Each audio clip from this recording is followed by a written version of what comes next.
Today we are bringing you another great fly for rising trout.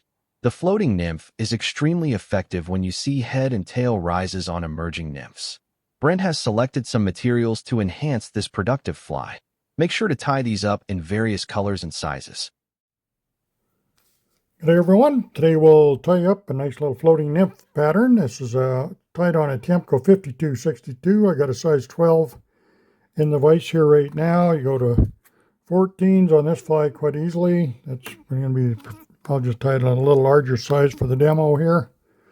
I'm using 8/0 red thread. Just the shank.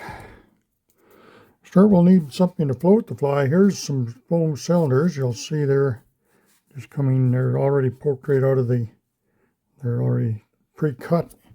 You can also use these Rennie's float foam, these posts, Rennie's posts. They work just fine. We'll take one of these little tubes and I want to cut it off at an angle. And then I'll bring it forward here, this red thread about a little bit behind the eye, couple like the eye anyway, behind, tie down the butts nice and firm. That can set at a bit of an angle. We want this fly to basically hang in the surface. Now I'll come around, just picked up a little hair off my desk. Now we'll just address the shank. Around the corner I'm going to be using some air Temsol or bull hair, pearl, whatever you have, just nice little pearl butt on this. And I'm going to wrap over it with the red thread around the corner. Make sure that thread is dressed with the red, or the shank is dressed with the red thread. Then we'll bring in our mirage or the pearl. We go 3 or 4 turns, just dress that up. And I'll tie that off.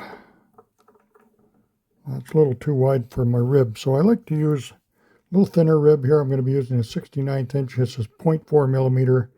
Pretty good body here from Semperfli, and the iridescent pearl. It comes in different colors. Cut that off, use that for my rib. Great ribbing material. Put that in the keeper. Throw a 1/2 inch in there. Now I'm just going to use some real nice buggy dubbing. This is rabbit, just basically rabbit hair, and a little ice dub in there just to brighten it up. A little flash. Try to make it, keep it fairly natural looking, but a little bit of flash sure helps. But you see the buggy dubbing going on my thread. It's going to look really good in the water. A little bit of that red peeks out through that dubbing, that's fine. Going to get a nice slender little body there. Clean that off. Now we'll take our vertigan rib here, pearl. That. Now this buggy dubbing, if you want to leave it like that with those guard hairs on there, I wouldn't be too worried about it. You want to trim it up just to make it look a little prettier for your sake, go for it, but it looks nice and buggy underneath. What I got to grab something off the table there. Okay, now for the collar, I'm just going to brighten it up a little bit more, just with some Senos Fusion dub, rainbow, something along that line just on the collar.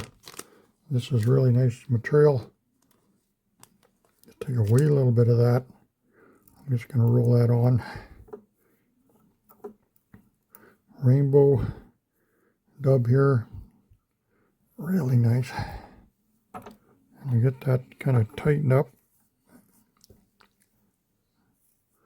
There we go. I'm going to get ahead of the thread behind the eye there.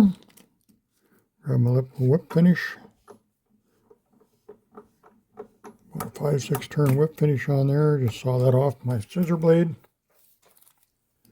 Now some of these are going to be a little bit on the long side. Just trim them off about a quarter inch or more or less, I should say. That'll peek down the water a little bit.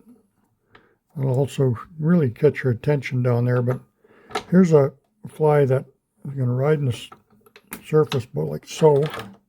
I'll grab my little nip pliers here and pinch that barb down. Like I always want to go barbless. And just a nice little hanging nymph right in there, eh? Floating nymph. So take that in tans, olives, different colors, dark browns, whatever you like. And you'll be into it. And you see a lot of fish head and tail rises just breaking the surface or on emergers, looking for some cripples just in the surface film.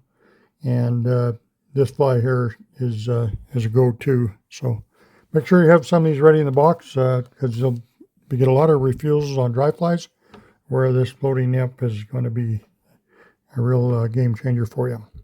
Okay, thanks for watching. We'll catch you again real soon. The floating nymph is tied on a TMC 5262 number 12 or 14 hook using 8/0 red thread. There is a round foam cylinder used to float the fly. Mirror tinsel is used to cover the red thread for the butt section. There is a small iridescent pearl body wrap for the rib. The body is natural hairs, ear blended with some ice dub. The thorax is Senio's fusion dub in rainbow colors. We appreciate Brent sharing another one of his favorite flies. Thanks for joining us today. Take care and conserve the waters.